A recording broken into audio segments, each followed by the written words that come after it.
S ನೋಡಿ, ದಾಖಲೆಗಳನ್ನ ಮುರಿಬೇಕು ಅಂತ ಹೇಳಿ ನಾನು ರಾಜಕೀಯ ಮಾಡಿಲ್ಲ. ಸಮಾಜದಲ್ಲಿ ಅಸಮಾನತೆ ಏನಿದೆ ಇದೆಲ್ಲವೂ ಕೂಡ ಹೋಗಬೇಕು, ಸಂಪೂರ್ಣವಾಗಿ ತೊಲಗಬೇಕು, ಅಲ್ಲಿವರೆಗೂ ಕೂಡ ಹೋರಾಟವನ್ನ ಮಾಡ್ತೀವಿ.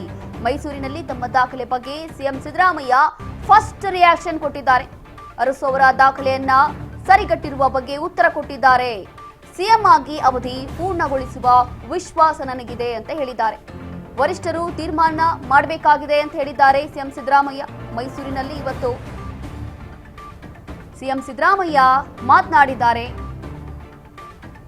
ದೇವರಾಜ್ ಅರಸು ಅವರ ರೆಕಾರ್ಡ್ ಅನ್ನ ಬ್ರೇಕ್ ಮಾಡ್ತಿದ್ದಾರೆ. ದೀರ್ಘಕಾಲದ ಸಿಎಂ ಅನ್ನೋ ಹೆಗ್ಗಳಿಕೆಗೆ ಪಾತ್ರರಾಗ್ತಾರೆ ಶೀಘ್ರವೇ ಸಿಎಂ ಸಿದ್ದರಾಮಯ್ಯ. ಇದೇ ವಿಚಾರಕ್ಕೆ ಸಂಬಂಧಪಟ್ಟಂತೆ ಮಾತನಾಡಿದ್ದಾರೆ. ವರಿಷ್ಠರು ನಮ್ಮ ಹೈಕಮಾಂಡ್ ಏನ್ ತೀರ್ಮಾನ ಮಾಡುತ್ತೋ ಅದೇ ಫೈನಲ್ ಅಂತ ಹೇಳಿದ್ದಾರೆ. ಅದರಲ್ಲೂ ಕೂಡ ದಾಖಲೆಗಳನ್ನ ಮುರಿಬೇಕು ಅಂತ ಹೇಳಿ ನಾನು ರಾಜಕೀಯ ಮಾಡಲಿಲ್ಲ. ಸಮಾಜದಲ್ಲಿ ಅಸಮಾನತೆ ಹೋಗಬೇಕು, ಅಲ್ಲಿವರೆಗೂ ಕೂಡ ಹೋರಾಟ ಮಾಡ್ತೀನಿ, ಜನರಿಗಾಗಿ ಸೇವೆ ಮಾಡ್ತೀನಿ ಅಂತ ಹೇಳಿ ರಿಯಾಕ್ಟ್ ಮಾಡಿದ್ದಾರೆ.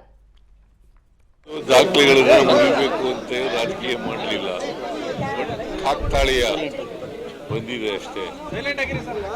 ದೇವರಾಜ್ ಅರಸರವರು ಎಷ್ಟು ವರ್ಷ ಮಾಡಿದ್ದಾರೆ, ಎಷ್ಟು ದಿನಗಳು ಮಾಡಿದ್ದಾರೆ ಅನ್ನೋದು ಗೊತ್ತಿರಲಿಲ್ಲ. ಇವತ್ತು ದೇವರಾಜ್ ಅರಸರವರ ಜನರ ಆಶೀರ್ವಾದದಿಂದ ಅದನ್ನ ಮುರಿತಕ್ಕಂಥ ಅವಕಾಶ ಸಿಕ್ಕಿದೆ ನನಗೆ, ಸಮ ಮಾಡ್ತಕ್ಕಂಥ ಅವಕಾಶ ಸಿಕ್ಕಿದೆ. ನಾಳೆ ಆದರೆ ಅದು ಬ್ರೇಕ್ ಆಗುತ್ತೆ, ಗೊತ್ತಿಲ್ಲ ನನಗೆ. ನಾಳೆ ಬ್ರೇಕ್ ಆಗುತ್ತೆ. ಇದು ಪರಿಪೂರ್ಣ ಅವಧಿ ಮುಗಿಸ್ಬಿಟ್ಟು ಮತ್ತೊಂದು ದೊಡ್ಡ ಇತಿಹಾಸ ಸೃಷ್ಟಿ ಮಾಡ್ತೀರಾ? ಇದು ಪರಿಪೂರ್ಣ ಅವಧಿ ಮುಗಿಸಿ ಇತಿಹಾಸ ಸೃಷ್ಟಿ ಮಾಡ್ತೀರಾ? ಅದು ಮತ್ತೆ ಅದು ಹೈಕಮಾಂಡ್ ಅವರು ತೀರ್ಮಾನ ಮಾಡೋದು. ಹೈಕಮಾಂಡ್ ಅವರು ಯಾವಾಗ ತೀರ್ಮಾನ ಮಾಡ್ತಾರೆ ಅಂತ ಗೊತ್ತಿಲ್ಲ.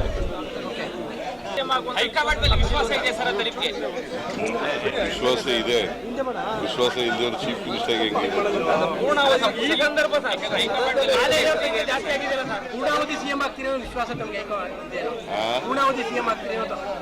All depend upon high command's decision.